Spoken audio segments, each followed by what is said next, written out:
Hello everyone, if you watched my previous videos and got some knowledge, please don't forget to like and share as well as subscribe my channel. Now coming to the part of financial statement analysis. There are three parts: common size statement, comparative size statement, and the third is trend analysis. This word we have discussed previously in all our 5 videos related to financial statement analysis. Before coming to this part, please study your common size as well as comparative size in your financial statement analysis given 5 videos before.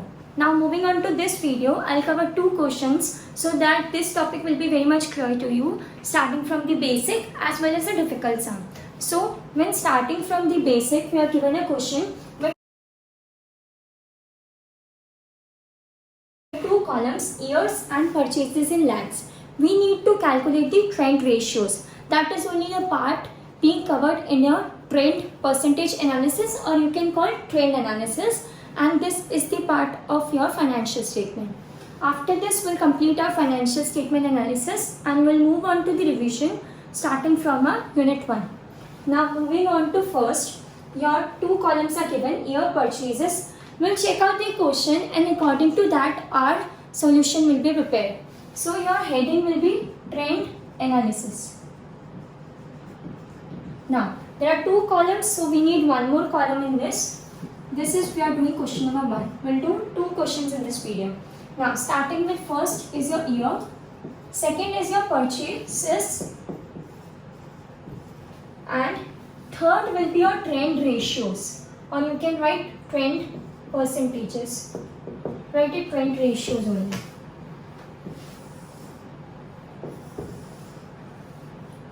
So we'll write the year first and purchases from the question, and we'll calculate trend ratios. Your third column will be trend ratios. Now 2010, 2011, next is your 2012, 2013, 2014 and 2015. Now coming to your purchases which are given in lakhs. So please don't forget to mention this in lakhs if question is given. So 1672. Next is your 1789, third is your 1873, next is your 1923, next is your 2123, 1463. In lakhs means you need to put 5 zeros after your figures. So to cut it short and to make your figures accurate and clear, and if you will not make any mistake in your solution, we have put it in bracket as lakhs.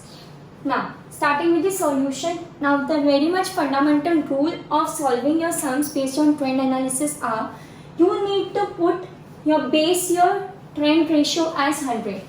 This will be as 100. Now the comparisons will be made. For example, your 1672 ratio is 100. So for 1789, how much? So it is very basic. 1789 divided by 1672 into 100. You are getting 106.99. So you can write 107. Now next, you will only compare all your figures with your base year. Now for 1873 divided by 1672 into 100. Your answer will be 112.02. You can write 112. Next is it's your choice to put the answers in up to 2 decimal places, or you can cover up it to approx normal figure. Now this is 1923. So 1923 divided by 1672 into 100. You'll get 115. Next is your 2123 divided by 1672 into 100. You're getting 126.9. So I'm writing 127. Next is your 1463 divided by 1672 into 100. You're getting, just a minute, 1463 divided by 1672 into 100, 87.5. Now your trend ratios are increasing up to 4th year and decreasing at the last year, but in this question we are not given to write interpretation about anything. This was just a basic sum to solve. In the next question we'll discuss the values in decimals as well as we'll make the interpretations. Now moving on to the second question. For this question we are given 4 columns in the question. We'll solve this sum in different way, in different format you can say. Now, because we are given 3 tasks, sales, stock, PBT. PBT means your profit before tax. In your previous question, we were given only purchases. In this question, we are asked even to take 1979 as base. This was the basic font and that is you have to follow in all the sums. We have previously discussed this in the question. Taking 1979 or taking your base year as 100. Now, in this question, we'll prepare the format first. Calculation of trend ratios or calculation of trend percentage. Now, coming to the solution part, we'll prepare the format in this way. Particulars. Next, we are given 1979 to 1983. 1979, 1980, 1981, 1982 and 1983. Now this is very particular. You can change your format in trend analysis according to your requirement, according to the questions being asked. Now in particulars, you will take sales first, then you will take your stock and then is your profit before tax. So coming to your sales part, we'll take your base years, will not put the figures, we'll put the base year as 100 in all the 3 cases. Now looking to the question, in sales your base year is 1881 and in 1980 it is 2340. I'll write the full thing over here so it will be easy for you to calculate the percentages. Now 2340 upon 1881 into 100. 2340 upon 1881 into 100. This is your 124.40. As discussed, we'll put it up to decimal places. 124.40. Now moving on to this. Now next is your 2655 upon your 1881 into 100. I am doing the detailed solution so it will be very much clear to you. 2655 divided by 1881 into 100. We are getting it as 141.14.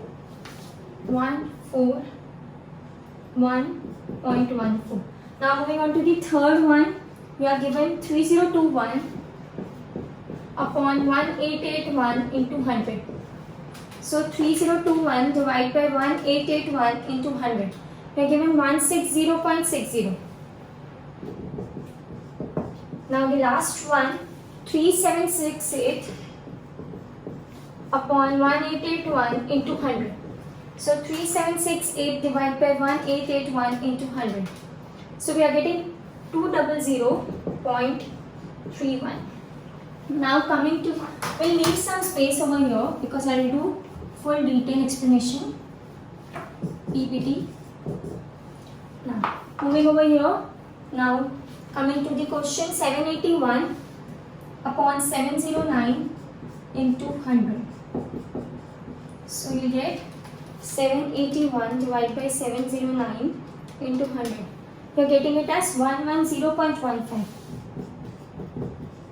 Coming to next, your part is 816 upon 709 into 100. We'll put all the figures first. 944 upon 709 into 100. Next is your 1154 upon 709 into 100. Now coming over here, 816 divided by 709 into 100. We are getting the figure as 115.09. Coming over here, 944 divided by 709 into 100. We are getting 133.14. Next, last one, 1154 divided by 709 into 100. We are getting 162.76. Now we'll come to profit before tax. 100. Next is your 435.321 into 100. Note it very clearly, you don't have to write this detailed explanations. This is just for your knowledge. You just have to write the whole figure. You can perform it in working note. It's your choice. You don't have to write it over here. Now coming over here, 435 divided by 321 into 100, we are getting 135.51. Next is your, coming over the question, we'll write the figures first. 458 upon 321 into 100. Next, 527 upon 321 into 100. Last one is your 672 upon 321 into 100. Now 458 divided by 321 into 100, we are getting 142.67. Next is your 527 divided by 321 into 100, 164.17. Coming to last, 672 divided by 321 into 100, we are getting 209.34. Now, coming to the interpretation part, this is your profit before tax. This was your sales part. Now, we need to write the interpretation. First, I'll explain you the interpretation. Then, at the last, I will mention the formula also. Coming to the interpretation part, we'll compare your sales and profit before tax. I'll write it over here, but first I'll explain you. From your 100, your 1980 year covers more percentage in sales. Here there is increase, here there is increase, here also there is increase. Ultimately, there is a constant increase in your sales from your 1979 to 1983. For example, 124 minus 100, that is a 24% sale increase. Same way over here. Now coming to the profit part. There is also an increase over profit from 100 to 135, from 135 to 142 and then 164 as a. That means when your sales and profit are increasing, the financial statement of the company is satisfactory. This is what we have to write it in our interpretation. Now coming to our interpretation, I hope this sum is noted. Whenever asked in the question, you compulsory have to interpret, and if not asked, but if you are making a comparison, you can interpret.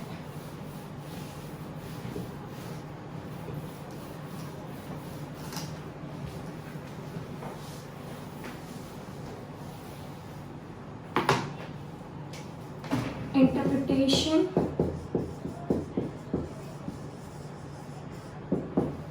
Constant percentage increase in sales. Next is your constant percentage increase in profit. Therefore, financial statement of your company is satisfactory.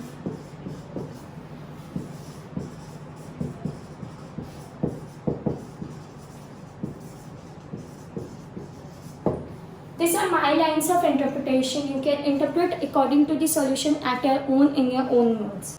Now I'll end this sum with a formula that is used in both the sums. You can write the formula before also. This is for both the sums. So, calculation of percentage or ratios is equal to current year value upon your base year value into 100. So, this is the basic formula to be followed in trend percentage. This formula was followed in both the questions. Thank you. If you have any doubts regarding any of these sums, you can ask it in the comment section.